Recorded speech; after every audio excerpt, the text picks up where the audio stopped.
नमस्कार दोस्तों, आपका स्वागत है भक्ति ही शक्ति है के एक नए आध्यात्मिक एपिसोड में। आज हम बात करेंगे भारत के इतिहास के एक स्वर्णिम युग की, जो है त्रेता युग। ये वो समय था जब धर्म और सत्य अपनी ऊंचाई पर थे, लेकिन अधर्म का आगमन भी शुरू हो चुका था। तो चलिए इस रोचक सफर की शुरुआत करते हैं। सत्य युग के बाद आता है त्रेता युग, जो युग चक्र का दूसरा युग है। इस युग की अवधि लगभग 12,96,000 वर्ष मानी गई है। इस युग में धर्म के 4 पायों में से केवल 3 पाए बचते हैं। इस युग में लोगों की आयु सत्य युग की तुलना में कम थी, लेकिन फिर भी 10,000 से 20,000 वर्ष तक जीवित रहने के उदाहरण मिलते हैं।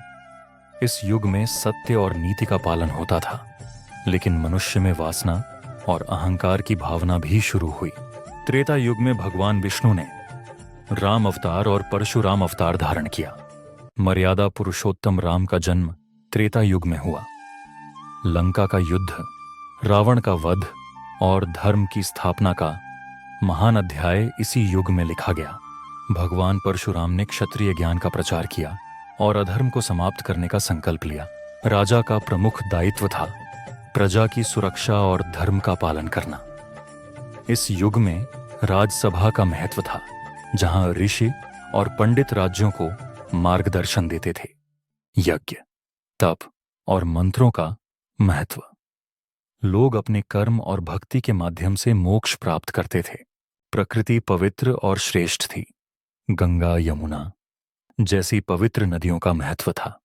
अहंकार, वासना और लोभ का प्रारंभ होने लगा। रावण जैसे अधर्मी व्यक्ति भी इसी युग में उठे, जिन्होंने धर्म की मर्यादा को तोड़ने की कोशिश की।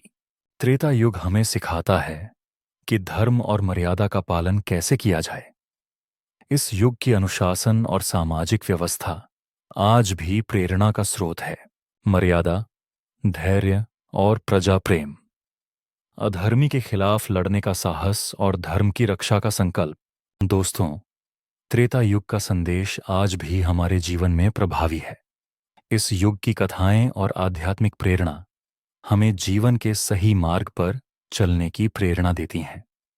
आपको यह वीडियो कैसा लगा, कमेंट्स में ज़रूर बताएं। चैनल को सब्सक्राइब करें और इस ज्ञान को ज़्यादा से ज़्यादा लोगों तक पहुंचाएं। धन्यवाद।